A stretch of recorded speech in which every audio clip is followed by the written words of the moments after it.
வாசத்தில் அர்ஜுனரை தவ நிலைக்கு கூட்டி வரும்போது பேரண்டச்சியனும் பேரழகி மோகத்தின் தாகத்தால் வேகத்தின் மோகத்தால் அர்ஜுனன் தவம் கலைக்க நல்லானவன் வல்லாள் அவளை வில்லால் கொல்ல ஏலக்கண்ணி பன்றி ரூபம் எடுத்து பெருத்து கொழுத்து அர்ஜுனன் தவம் பெறவிடாமல் தடுத்து நிறுத்தும் கணம் விஜயனவன் வில்லால் பன்றியையும் கொன்று பாசுபதம் பெற்றானே.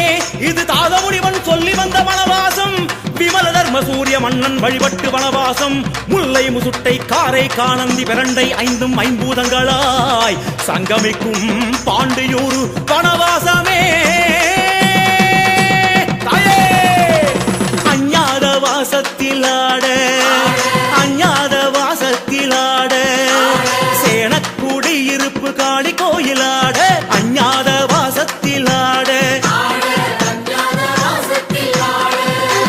தரும